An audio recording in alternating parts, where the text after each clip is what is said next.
Eclesiastes capítulo 7, versículo 2, diz assim: é melhor ir à casa enlutada que à casa em festa, pois todos estão destinados à morte.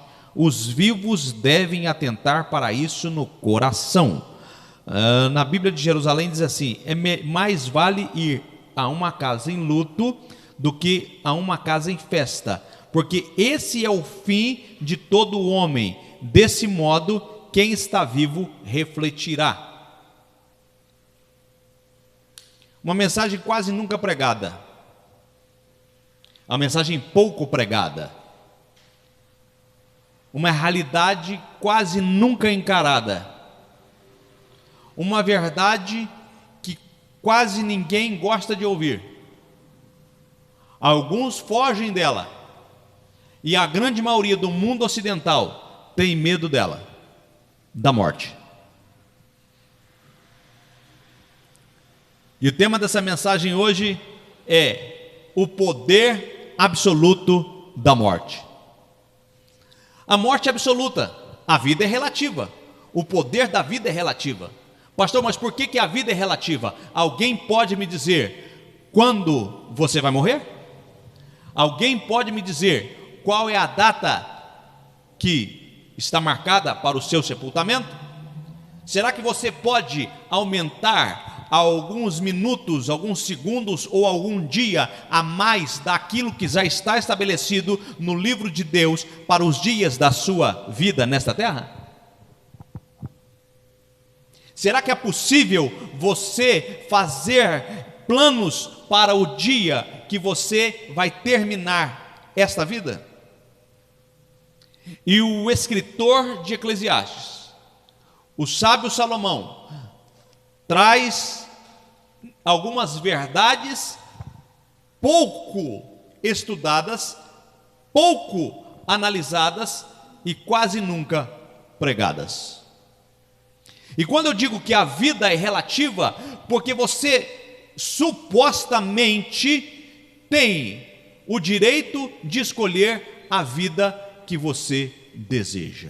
Hoje está em alta, hoje está em moda a mensagem de que você é livre para fazer o que você quiser da sua vida.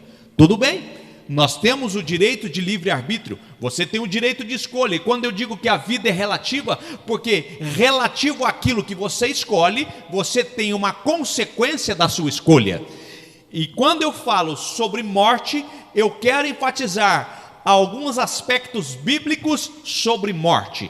Quando eu falo sobre morte, eu trago, desde Gênesis, a ênfase sobre a sepultura. No meio judaico, no meio da cultura judaica, é uma preparação de vida. A morte, a sepultura, é uma preparação de vida. Se você perguntar para um judeu para que ele está preparando, ele vai dizer para você assim: estou preparando para a morte. No nosso mundo ocidental, ninguém preocupa em comprar um túmulo no cemitério. Ninguém preocupa em ter uma parte no cemitério. Quando eu olho para Gênesis capítulo 23, versículo 19, eu vou encontrar Abraão comprando, abra sua Bíblia aí, em Gênesis capítulo 23, versículo 19, nós temos um relato onde Abraão compra uma posse de terra, ele compra uma porção de terra, e naquela porção de terra ele compra para exatamente sepultar a sua esposa Sara. E a Bíblia diz assim: e ali foi sepultada Sara. Não é isso que está dizendo ali? Não é isso? E ali foi sepultada Sara. Mas se você continuar nos estudos de Gênesis, você vai encontrar no capítulo 25, versículo 10, que da mesma forma que Abraão sepulta Sara, sua esposa, o seu filho Isaque vai também no mesmo lugar e sepulta Rebeca. Se nós dermos continuidade ao estudo da palavra, quando nós chegamos em Números, capítulo 20, versículos 25 e 26, nós vamos deparar com Arão sendo chamado por Deus para tirar a sua roupa de sumo sacerdote, entregar ao seu filho Eleazar, para que fosse então levado ao monte, porque iria ser recolhido junto ao seu povo. Não é isso que está dizendo o versículo 26? Agora, o que eu quero chamar a atenção da igreja, quando eu falo igreja, eu estou falando sobre o corpo de Cristo. O que eu quero chamar a atenção daqueles que me ouvem, daqueles que estão comigo nesta mensagem. Quando o Arão, ele é chamado, como diz a Bíblia, a se juntar ao seu povo, ou seja, a ser recolhido por Deus na eternidade, ou seja, terminou a sua vida nesta terra, ele tira a veste de sumo sacerdote. O que me chama a atenção é o seguinte: quando Deus chama alguém com uma missão, esta missão, a morte só chega para esta pessoa quando ele termina a missão. Ele tem que entregar a sua vestimenta daquilo que ele foi chamado. Agora, por isso que eu digo, a vida é relativa.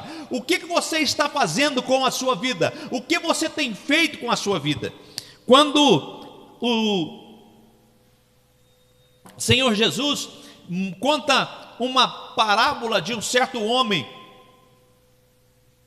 que ele era muito rico, e ele plantou, e naquele ano ele teve uma colheita espetacular, teve uma colheita esplêndida, e quando ele olhou para aquela colheita, ele disse: nossa, minha colheita foi maravilhosa, eu não vou conseguir colocar os grãos que eu colhi nos meus celeiros. O que eu vou fazer? Eu vou derrubar os meus celeiros, vou construir celeiros novos, vou então colocar toda a minha colheita nesses celeiros e vou dizer: alma, come, bebe e folga. Quando de repente ouviu-se uma voz: louco, nesta noite pedirão a tua vida, e o que tu tens preparado, para quem será?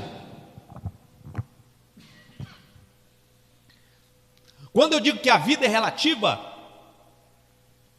eu estou dizendo sobre a preparação desta vida para a morte, porque ela é absoluta, a morte ela é indiscutível. A Bíblia fala aqui em Eclesiastes 7, esse é o fim de todo homem, e é melhor ir a uma casa onde há luto, porque ali há uma reflexão. Mas se você deixa para refletir sobre a morte somente no momento da morte, e o que ficou da vida pregressa, da vida que ficou para trás? Será que você preparou? Se você não preparou, eu quero te chamar a atenção para preparar para a morte.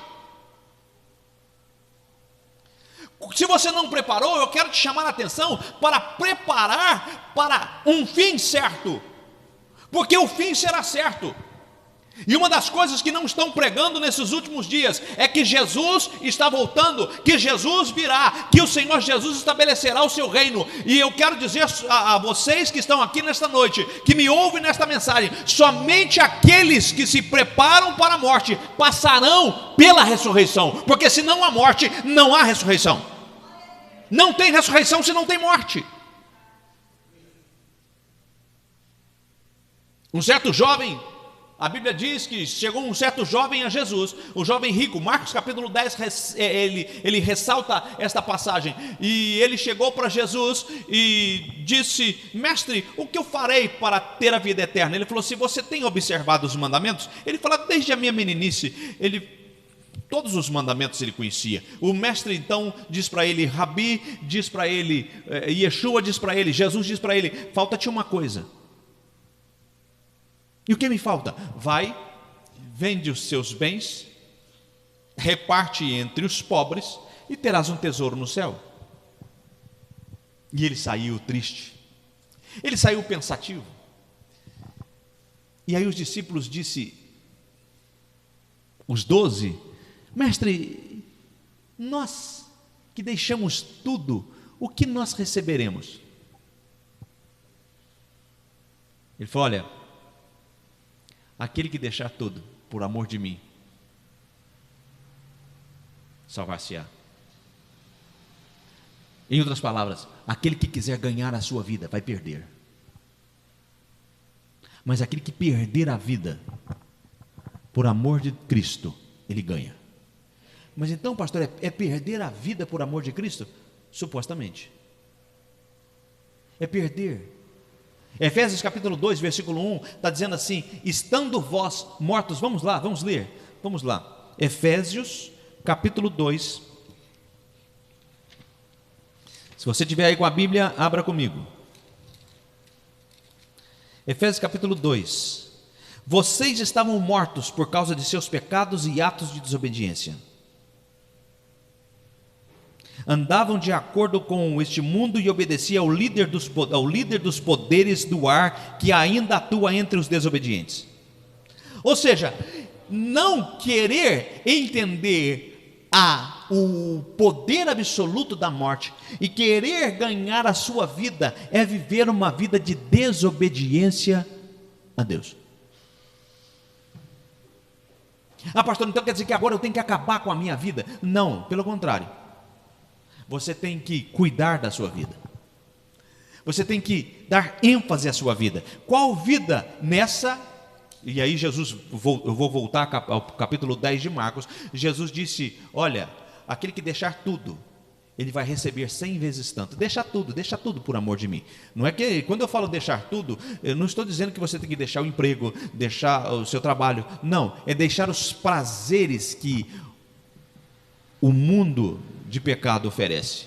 Olha o que está falando em Efésios: vocês estando mortos. Quando o apóstolo Paulo escreve aos crentes que estavam na cidade de Éfeso, ele disse assim: vocês estavam mortos nos pecados, na desobediência, mas pela vida da ressurreição do mestre. Olha só, Jesus, ele só trouxe vida porque ele morreu.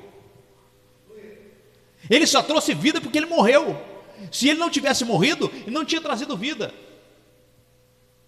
E aí eu volto de novo ao capítulo 10 de Marcos. Ele fala assim: aquele que deixar tudo, ele vai receber 100 vezes tanto nesta vida. Aí o versículo está dizendo assim: com tribulação, porque tem gente que pensa que a vida é mar de rosa. Ah, tudo bem, mar de rosa. Então eu vou te lembrar que a rosa tem espinho, e que você pode estar deitado não nas pétalas, pode estar deitado nos espinhos. Lembrando que os espinhos para uma rosa, ele simplesmente é um ato de proteção. Vocês vão receber 100 vezes tanto nesta vida, com perseguição, com tribulação, e no futuro a vida eterna. Então, aonde que eu quero concluir a mensagem agora? Não podemos demorar. O poder da morte é algo certo, não tem como fugir dele. Mas para que esse poder da morte não seja algo que venha te assombrar, eu quero te dizer o seguinte: somente receberá vida. Acha um lugar para o moço aí, por favor. Somente receberá vida aquele que entregar a sua vida ao Senhor Jesus, crendo no poder da ressurreição. Crendo no poder da ressurreição. Tem 2 lugares sobrando. Pode sentar aí. Agora presta atenção, irmãos. Quando Jesus manifesta, a Bíblia fala assim que o Senhor Jesus, ele veio fazer o quê? Ele veio salvar, ele veio buscar e salvar o que se havia perdido. Jesus se manifestou para isso. A vida que Jesus trouxe foi uma vida de salvação, mas a vida que ele estava dando, estava oferecendo, era algo que simplesmente ocorreria e ocorreu mediante a sua morte. A Bíblia fala assim que o Jonas, depois de haver pregado em Nínive, e ele viu que Nínive se arrependeu, ele quis a morte. E o Senhor disse para ele assim, e Deus disse para ele, né? O Senhor disse para ele: por que você quer a morte? Ah, eles se arrependeram. Só há vida no arrependimento. Só temos vida quando arrependemos. Então, em preparar para a morte, não é desejar a morte, é diferente. Preparar para a morte não é querer tirar a própria vida, é diferente. Preparar para a morte é entregar a vida ao Senhor Deus Todo-Poderoso, sabendo que no natural do acontecimento, no seu devido tempo da morte física, aqueles que realmente estão fundamentados no poder da ressurreição do Mestre. Volto a dizer, aqueles que estão fundamentados na ressurreição de Cristo, então teremos vida. Por isso que ela é absoluta. Porque o capítulo 2 de Atos, de Efésios, fala assim: e vocês agora foram vivificados com Cristo. Ou seja, vocês tiveram vida em Cristo. Amém? Então, vamos completar aqui. Contudo, Deus é tão rico em misericórdia e nos ama com um amor tão intenso que, mesmo quando estávamos mortos por causa de nossos atos de desobediência, Ele nos trouxe a vida com o Messias. Então, quer dizer, o poder absoluto da morte só tem valor mesmo quando entregados a vida do Mestre, nós estamos, ou somos preparados para a ressurreição. E morrer é um ato nobre para aqueles que estão em Cristo Jesus. Por que, pastor, é um ato nobre? Porque agora esse ato me faz tomar posse da herança da vida eterna, crendo no poder da ressurreição. Ou seja, quem morre em Cristo ressuscitará para uma vida eterna. Amém? Todos morreremos.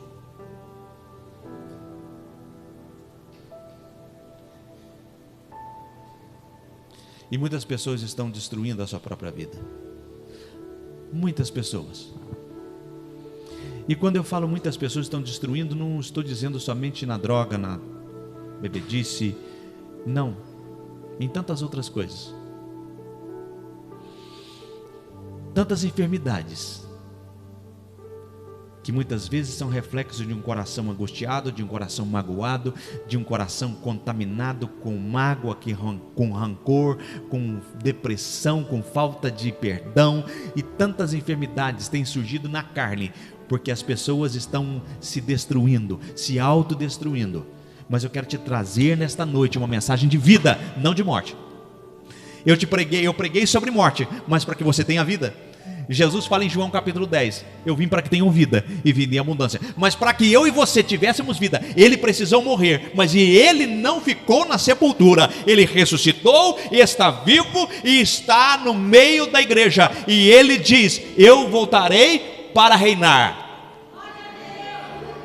Que nós possamos ter vida nele, sabendo que se morremos com Ele, ressuscitaremos com Ele. Amém? Fica de pé no seu lugar, vamos orar. Que Deus nos abençoe poderosamente. Bendito Deus e Pai, que esta mensagem venha alcançar os corações, que essa mensagem venha alcançar vidas, que nós possamos saber que o Senhor nos deu a sua vida, que o Senhor nos deu a sua vida, o Senhor morreu para que tivéssemos vida, o Senhor entregou a sua vida para que nós pudéssemos viver a sua vida, que nós possamos renunciar às nossas paixões, aos nossos sentimentos, possamos renunciar, Senhor, muitas vezes a angústia, muitas vezes a decepção, a mágoa, o ressentimento, e que possamos nos despojar daquilo que não edifica e tomarmos posse, Senhor, do Teu amor, da Tua bondade, da Tua benignidade, da mansidão, da cura que vem do Teu trono, em o nome de Jesus. Que possamos viver segundo os preceitos dos Teus mandamentos. É a nossa oração para a glória de Deus, o eterno Pai. Traga sobre nós a tua vida. Nós abrimos o nosso coração, para que o Senhor venha entrar e fazer morada em nós, em nome de Jesus. Amém e graças a Deus. Amém.